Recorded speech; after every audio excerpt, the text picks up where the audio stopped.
Okay. This question is from Miranda, is her name. She says, there is a serious threat to our current fresh water supply to erosion, irrigation practices, and pollution, which is causing acidity, salinity, and sediment buildup, as well as many other problems in rivers, lakes, and streams. These problems are affecting and reducing our natural clean water supplies. In addition, human interference with natural bodies causing tremendous damage to numerous ecosystems. Is there a policy in the Venus Project design that can address these problems so that we can be sure to have sufficient fresh drinking water in the future without further damaging our natural ecosystems? All the rain is collected by the canals. Can you hear me? All the rain is collected by canals. And areas where we've loused up the earth, where we've done strip mining, become storage basins for water. Now we can either use that as a natural lake, or we can put a bottom on it, artificial bottom. And I would say that we should harness the floodwaters rather than just become victims of damaged areas. There's a lot of floods and there's lots of rain. We have to collect it in funnels. And then the funnels have to be at a higher elevation so you have water pressure.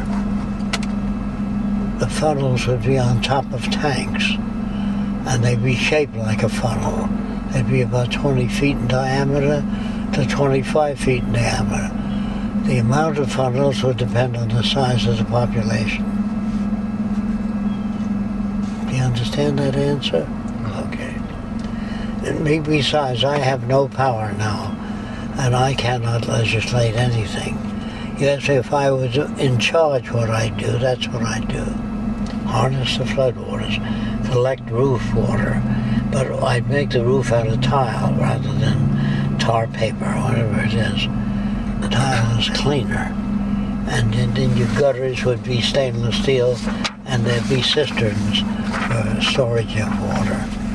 But I would do that in spite of the reservoirs and everything else. Redundantly care for people and their needs. Okay, this one's from Kashif Shirazi in London. He says, I am by no means a man with deep pockets. I'm just a law student. However, I want to learn more about your product and your ideas and want to contribute to fast-forwarding the release of your film. If it is not confidential, would you be able to tell me how much you need to generate the release of this picture so that I know what I'm working towards? Generate what? He wants to know how much you need to release the picture. Well, this is a question that comes up a lot. The problem there is if we collect several million, we can have actors in it and more animations. The amount of animations would depend on the donations we collect. I have no fixed amount, but the motion picture will be made with whatever we get. And the quality of the motion picture will be as good as we can make it, which isn't bad. We have pretty good facilities. But the actors may not be well known because we cannot afford to pay them. I can coach the children and all that sort of thing. And the children would be volunteers, you know. That's about all I can say is that, sure, the more we get, the more elaborate the motion picture will be. I can't give you a figure now, but it's going to take several million to do a good movie so that it has the quality of sound and everything else that any other motion picture would have. Okay. Same guy says, I have other questions to ask because I'm sure other people might ask me about it when I introduce your ideas to them. He says, one question, what do you say to people who claim the Quran provides scientific miracles and reveals things that no man in the time of its writings could have known? I know this is by no means your expert area, but I wanted to know if you have anything to say. I really honestly cannot answer those questions. Now, people imply certain meaning just as they do with religious texts. They say, well, everything has been predicted in the Bible. There are generalities. There will always be war and rumors of war. That is not a prediction. That's based on probability. There's always been wars, and so all that a person does is say, there'll always be wars and rumors of wars. It also says in the Bible, we shall always have the poor amongst us. We've always had the poor. We've never had a society that wiped out the slums. So I can say that's based upon probability without social change. It's like saying it'll always rain. Then there'll be years, it says in the Bible, there'll be years of drought too. There have been that all along. So they're merely stating that there will be drought and there will be floods. There have always been floods and droughts. Rarely do they say orange trees will grow in Texas or orange trees will grow up north. They have no such predictions. And they never told us about the people flying into the Twin Towers. The psychics never warned us about it. And they never told us about the Japanese attacking Pearl Harbor in advance. So I am very hesitant about giving absolute answers. I think we based our judgment on occurrences, things that happen, unless you control the weather. But that's another phase altogether. Do you understand my answer? Yeah, that's good. And then the next one is, I want to ask Chuck Frisco about dreams. What does he think about dreams? Well, he's reference. I think he's talking about with the meaning of dreams and or to see the future through dreams. Yeah. That.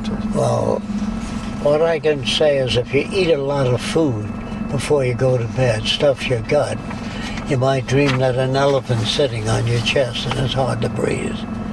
Dreams some are induced by physical conditions, toxins in the body, not enough sleep, sleep deprivation, or unfinished business. If you have a lot of stuff you want to do but you don't get around to it, you might be kept awake or you might dream a great deal. And sometimes dreams are completely automatic. They go from one associative system to the other and some of them have meaning.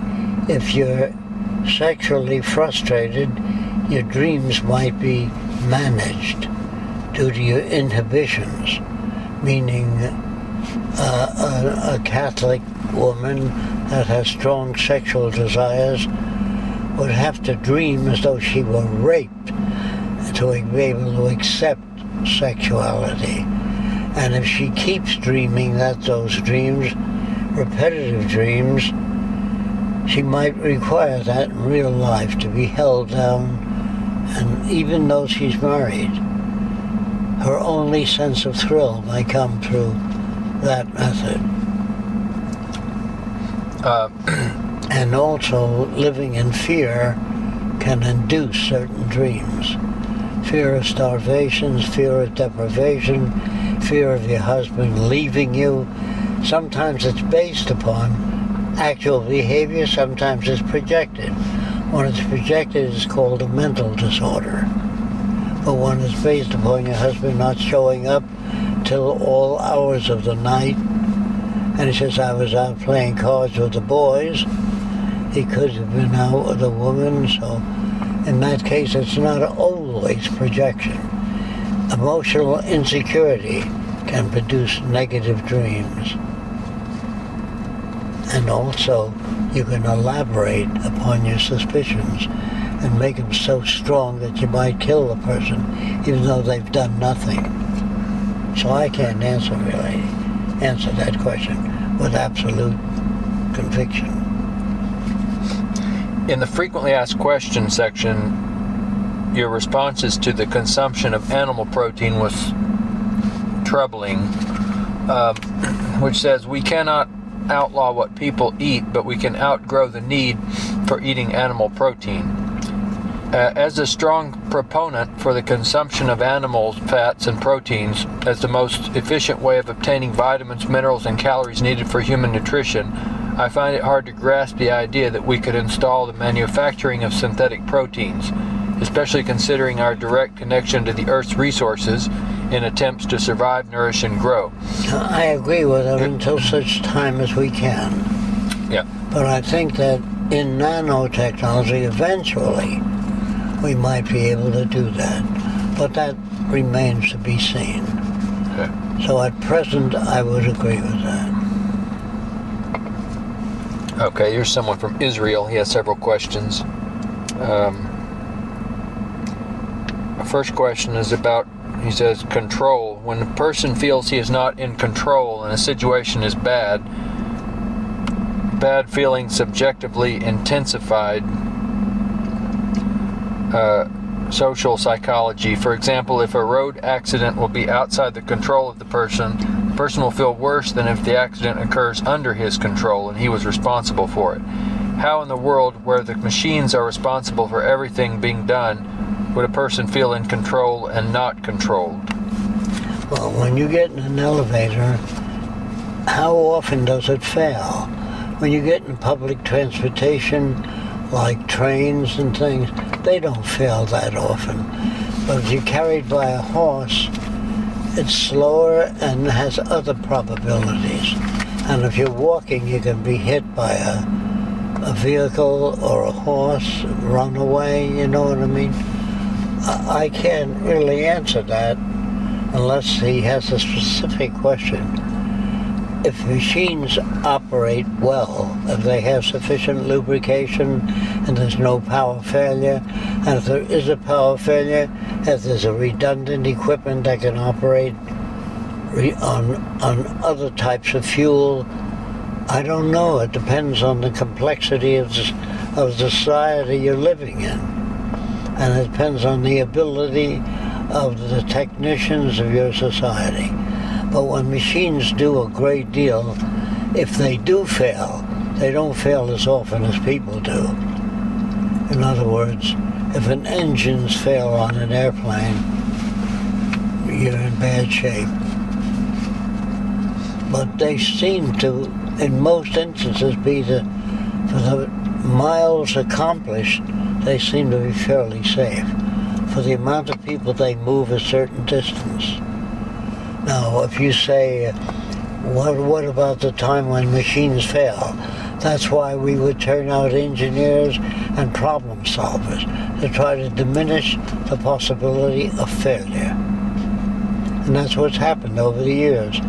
In the old days, automobiles used to break down quite often.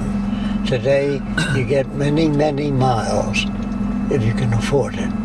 If you can afford a decent car, they don't break down as often. And how often do your lights go out?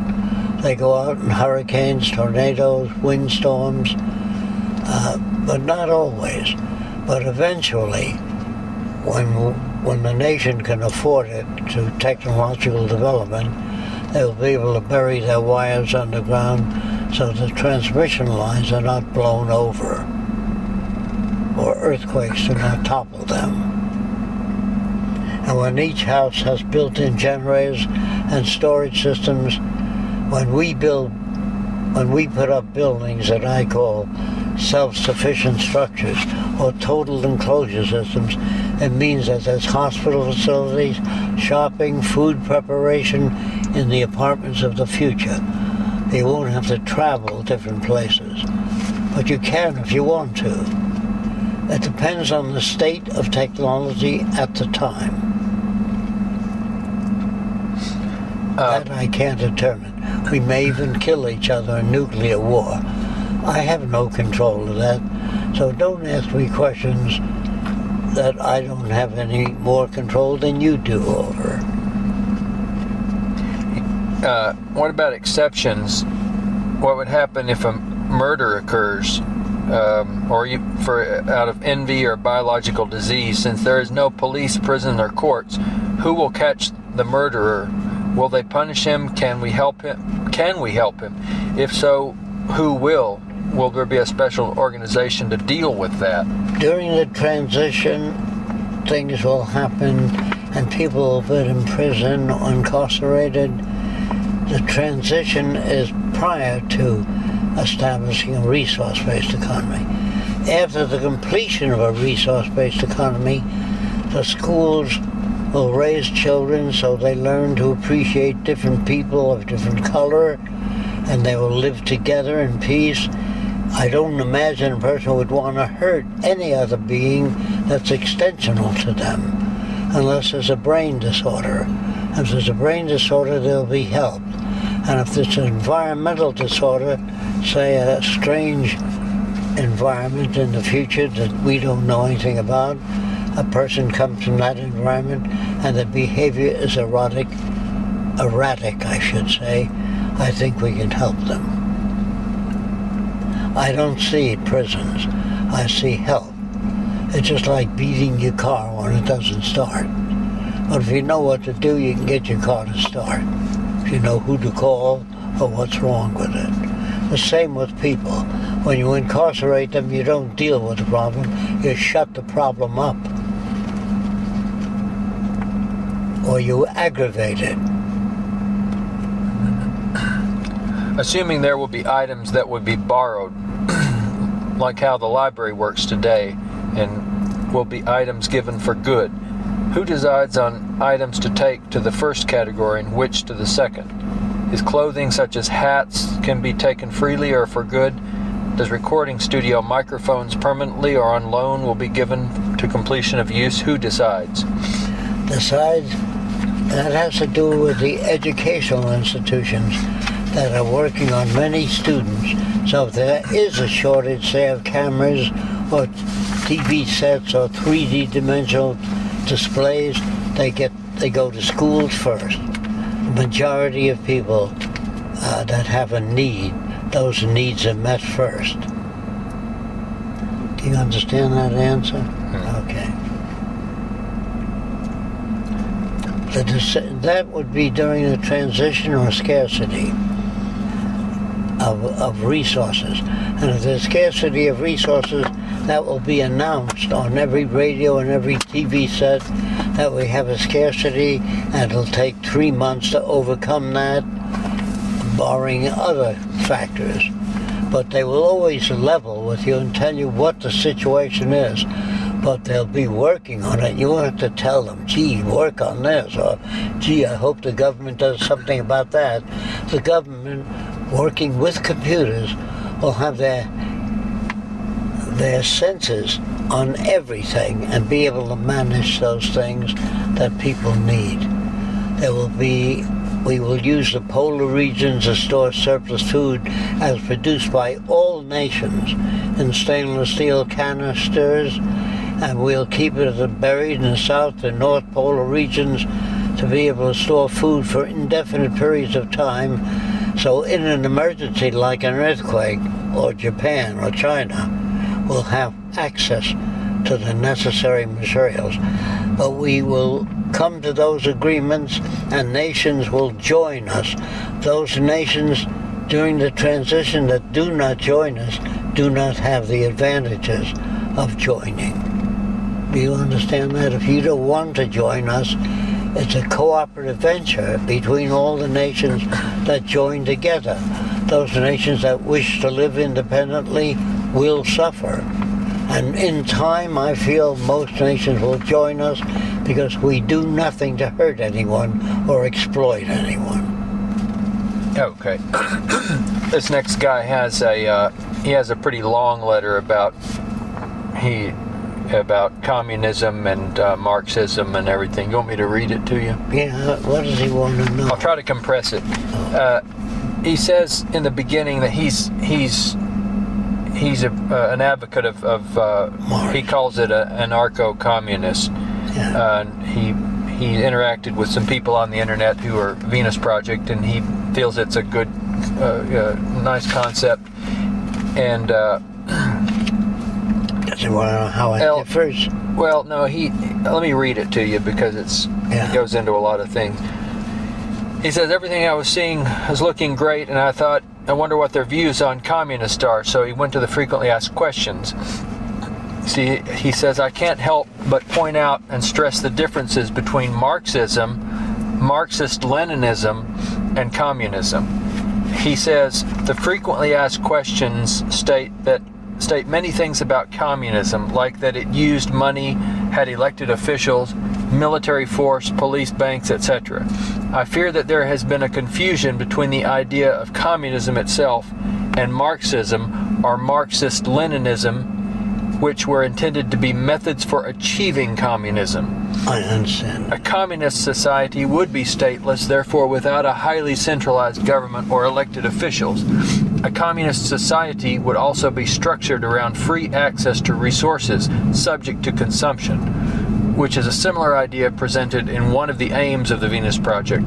Communism also seeks to end wage slavery, therefore the need for money is done away with. A truly communist society could really be described as a resource-based economy. This greatly differs from what we have seen in USSR, Cuba, etc., which has been wrongly described as communism. We agree. Okay, what the USSR has adopted... True Christianity is a brotherhood of man. We don't have that. Right. The way I understand it. So I would say that any communist system that was successful will be a threat to established systems, and they will try to prevent it from becoming successful, just as a protection for the established orders. We will interfere with communist countries, boycott them, make it difficult for them to get necessary materials, or drop toxic materials on their farms. We will try to prevent them from being successful. Any system that feels threatened by communism will do whatever they can to stop it. I am not threatened by communism, socialism, or anything else. We can work together. I think that the Venus Project is more updated than communism, and we use technology to advance people as fast as we can. We're not confused about the working classes having jobs. That would be an old idea where the workers go out on strike to get higher wages. They don't need the representation in the future because all people are cared for. So you don't need to give the workers any special deed. But communism has to arrive at that time in the future when you don't need unions, you don't need advocates of women's rights, because they're built into the system. But you can't do that until you can create abundance and have machines produce things fast enough so people can have housing rather than wait 150 years for the technology to evolve to that. In other words, I see that in the Venus Project we can move directly to mass housing, directly to feeding people. Those are the priorities.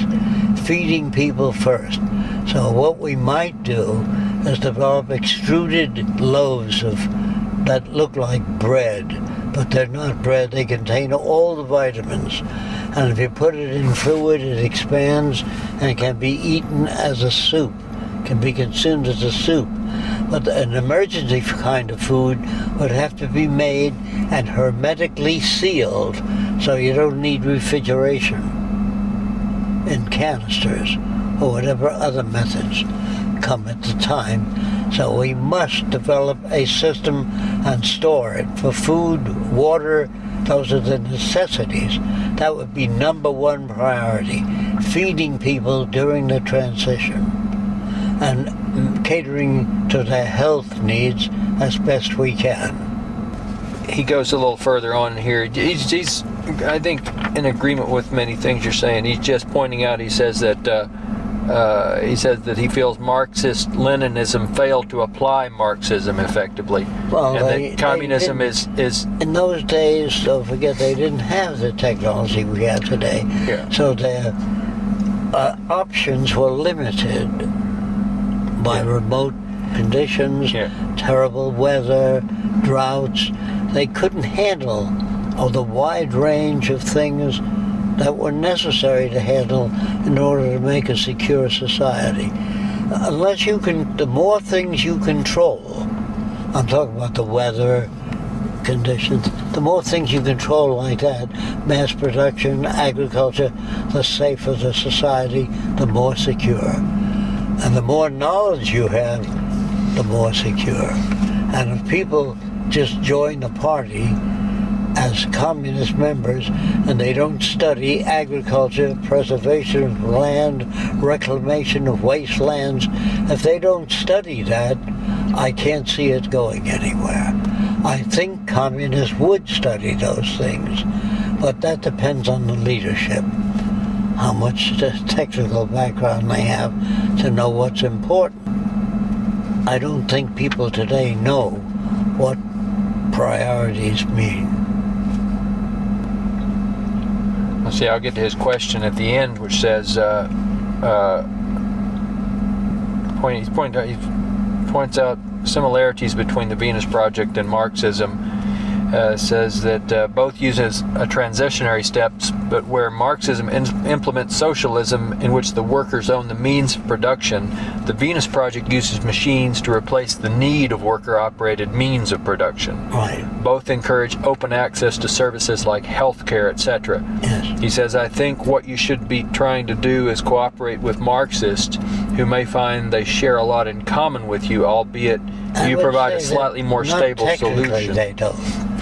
So the Marxists would have to come to the Venus Project to say, what are your latest approaches and how does it compare with Marxism? And if they feel that the Venus Project is an advanced form, say, if they want to use the word communism, is the more advanced state of communism than that proposed many years ago when the options were limited. Does that answer your question? Possibly. Yes, if they ask us to join them, yes, but not a fascist group. Okay. We would help any group of people that would band together to take care of the earth and one another. We would support anything like that. We'd form a united front. You know what that means? Okay. With all people that have similar values, they may call themselves different names. Socialists, communists, Mankind United, any group that would work cooperatively towards sharing the Earth's resources, we would support. The best way to say that, we form a united front and share our best ideas with them and share their ideas with us, I hope. We'd also try to check out the most effective way of educating children. We try many different systems, and naturally those that work would dominate. The measure of success is how well the system works. We have no fixed notions, except that technology would be used to free people rather than enslave them. Machines would be subject to human need. Machines have no ambition. They don't want to control people or society. That's a human trait, brought up in scarcity, evolved through scarcity. And I think that the human traits of the future will be different because the environment they're brought up in is different. And the smarter people are, the broader they are in knowledge, the richer the society. Having nothing to do with words like democracy or socialism, it's the intelligent management of the resource, of all resources, for the benefit of all the world's people, regardless of race, color, or creed. I'm saying that so he doesn't have to ask that question. In the event of severe shortages,